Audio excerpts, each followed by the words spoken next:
Hello everyone, welcome back to my channel. তো চলে এসেছি আজকে জামাই ষষ্ঠীর মেনু নিয়ে। জামাই ষষ্ঠীতে কী কী হয়েছে সেটাই শেয়ার করছি। তো দেখো, পাতলা করে মুসুরির ডাল দিয়ে তার মধ্যে গন্ধরাজ লেবু একটু নিগড়ে নিয়ে তার সাথে আলু ভাজা দিয়ে খেয়ে নিলাম প্রথম বাইটটা। তারপরে ছিল পটল ভাজা, সেটাও খেয়ে নিলাম। তারপরে ছিল কাঁকরোল ভাজা, সেটাও খেয়ে নিলাম। তারপরে ছিল বেগুন ভাজা। তো ভাজাভুজি তো জামাইয়ের জন্য হবেই, তার সাথে আমার জন্যও হয়েছিল। তারপরে আমার সব থেকে প্রিয় আইটেম এটা হলো চিংড়ি ভাপা। তো চিংড়ি ভাপাটা যা দারুণ হয়েছিল খেতে, এখন তো ভয়েস দিতে দিতে আমারই খেতে ইচ্ছা করছে। তো চিংড়ি ভাপার সঙ্গে একটু লঙ্কা চটকে খেয়ে নিলাম চিংড়ি ভাপা। তারপরেই চলে এসেছে কিন্তু কষা কষা চিকেন কষাটাও হয়েছিল দারুণ, একদম আলু চটকে নিয়ে তার সাথে একটু চিকেন দিয়ে চিকেন কষাটা খেয়ে নিলাম। তো অনেক কিছুই আইটেম হয়েছিল, সব কিছুই একটু একটু করে টেস্ট করেছি আর কি। তো চিকেনের পরে ছিল একটা দারুণ আইটেম, সেটা হলো একদম পাতলা পাতলা করে মাটনের ঝোল। যেহেতু গরমটা প্রচুর ছিল জামাই ষষ্ঠীর দিন, তার জন্য মাটনটা একটু পাতলা পাতলা করেই করা হয়েছে।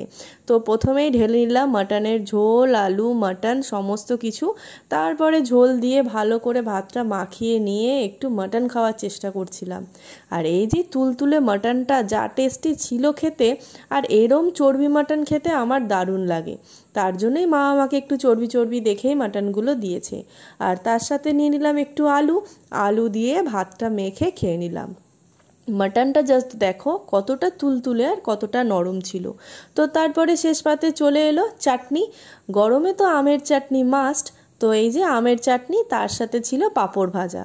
দু রকমের পাঁপড় ছিল। একটা পাঁপড় কিন্তু আমার পিসির হাতের বানানো পাঁপড় ছিল।